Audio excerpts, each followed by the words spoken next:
Okay, let's talk about Games Workshop at Adepticon. Yeah, I was going to ask Ben what was next and say, please not The Hobbit. No. It's Games Workshop at Adepticon, isn't it, Ben?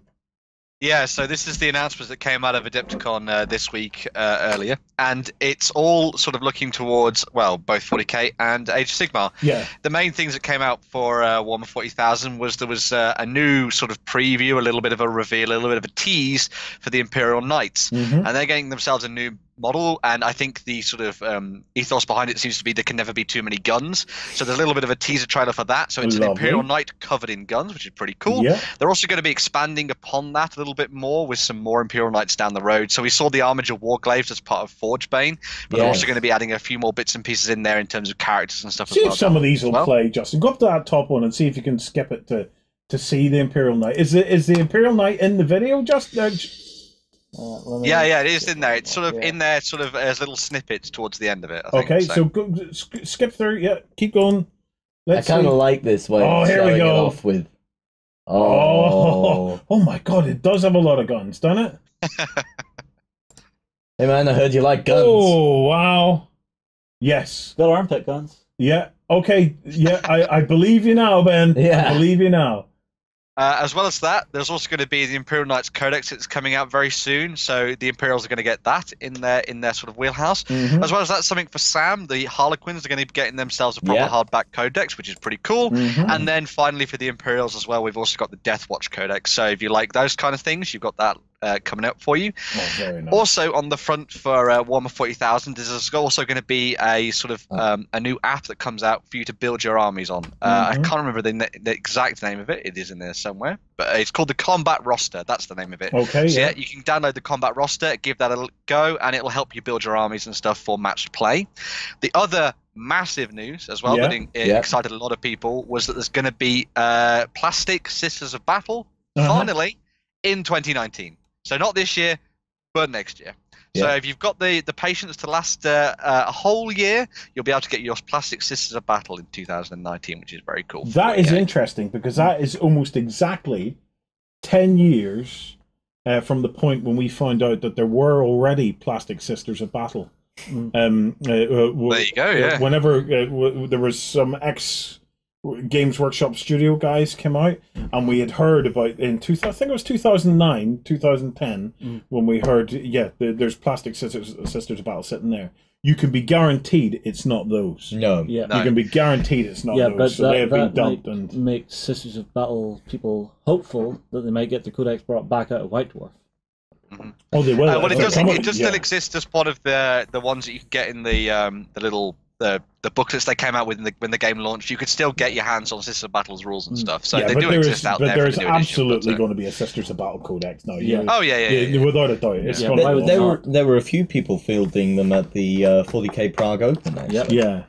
One of the other big things for 40k as well, and specifically around the Sisters of Battle, is they're actually going to be charting the progress of how they bring them to life. So that's a massive thing for Games Workshop to be doing, to be showing off a little bit more about the concept stage and all that kind of thing as well. So we'll see that probably on the Warhammer community website. So it'll be very cool to keep an eye on that over the next coming months. Yeah, that's going to be together. Fascinating. Absolutely fascinating. Yeah. In other news, go on to Age of Sigmar. Yeah, we have the new faction for these guys. So this is a new order faction, and they are called the Ideneth Deepkin. Now, these are a race of elves in the world of Age of Sigmar that have dwelt down in the depths of the seas, and now they're coming to reclaim the land and take you down into the depths and kill you. These are very cool dark elves. Yes. Yeah. I love these. Yeah, it's a little bit of a mix between high elves and dark elves going on here, which is pretty cool. And they have Turtle of Metal Battle. Oh God, it's beautiful. They're kind of a cross between, from the old Warhammer fantasy, the Dark Elf Corsairs and the High Elf Sea Guard. I absolutely love them. This might be the army to get me into Age of Sigmar. You're not the only one saying that. I can guarantee you that there are legions looking at these going, oh my God, look at that. The water effect sculpted in there is a beautiful sculpt. With the little fishes coming out. Yeah. Oh, wow. I absolutely love this vaccine. Is that something hammerhead shark? No, it's like a manta ray or something.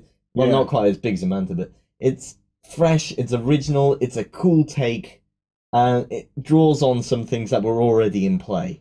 I absolutely love it. It's got the over-the-top feel. Message to the design studio.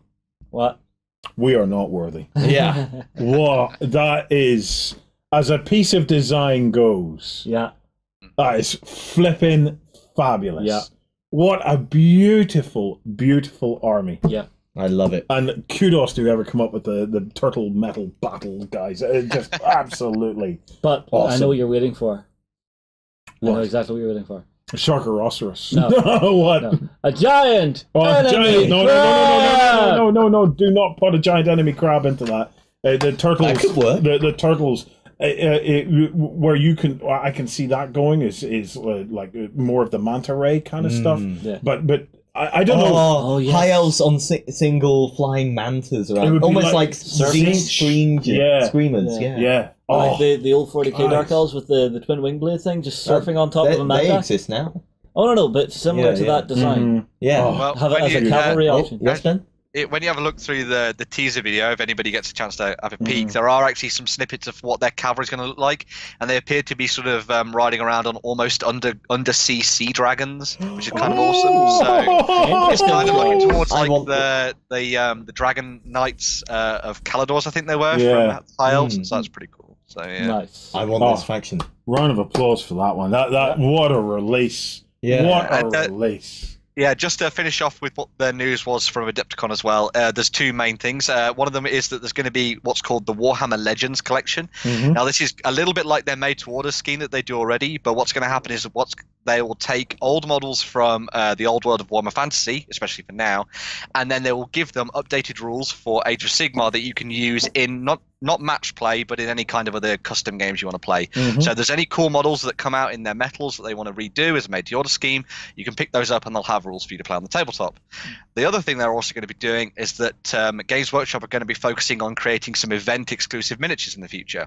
So they gave a little bit of a preview of one at Adepticon, but this means that when you go to the likes of Salute or UK Games Expo, Warhammer Fest, and these kind of shows like that, you'll be able to pick up event-exclusive miniatures in the future, which sounds pretty awesome, and it's something that everyone else is doing, so it's good that they're jumping on the bandwagon with that as well. They used to do that, didn't they, for their own events? Well, for Games Days and stuff. It was usually Games Day and mostly through Forge World, but now this is actual Games Workshop doing it as well. So yeah, very nice, very nice. In another interesting piece of Age of Sigmar news, This one has me kind of upset. Play Fusion, the makers of Lightseekers, which I've got to say, I have been having a blast playing Lightseekers over my lunch breaks here in the studio. Colin, one of the team in the editing suite, Dove in head first. Oh, me and Colin, we do our lunch. Coco absolutely loves it. It's funny. Every so often he'll just pop up and go, "Hey, want to play some Lightseekers?" Yeah, I love it. So Lightseekers is a card game. You'll have seen us featuring it recently. Yeah, and it's one of the best card battle games I have played. I'm enjoying it more than Magic the Gathering, I've got to say. See, I find it accessible, whereas I find Magic the Gathering a little bit impenetrable, just for the number of cards that you're worried about. Because it's a new game, the accessibility is there for it. I'm probably a bit too invested in Magic. The reason I'm liking it is I'm loving the structure of it. As a game, you've got to watch a couple of playthroughs of this because there's a really nice structure to it, and it's a really accessible game in that sense. So we have plenty of Let's Plays up if you want to check them out. Let's get them listed. We'll get them listed in the show notes because as card games go, I highly recommend it, and I've been really enjoying it. And there's lots of variety in the different faction decks and stuff like that. The play styles are really interesting. Loving Each deck has a key figurehead, a hero, which gives you that sense of character that you sometimes miss from other collectible card games. Yeah. But in the news out of Adepticon, Play Fusion have signed up to do a collectible card game for Age of Sigmar, which is also using their augmented reality technology, because these guys have come out of the video game background. So on Lightseekers, you can, I believe your cards can unlock augmented aspects. And the way it works is, so the guys at Lightseekers, for the Lightseekers game, have an app. Download this app, and let's say you're in the store with the Lightseekers app, and you're thinking of picking up one of the starter decks.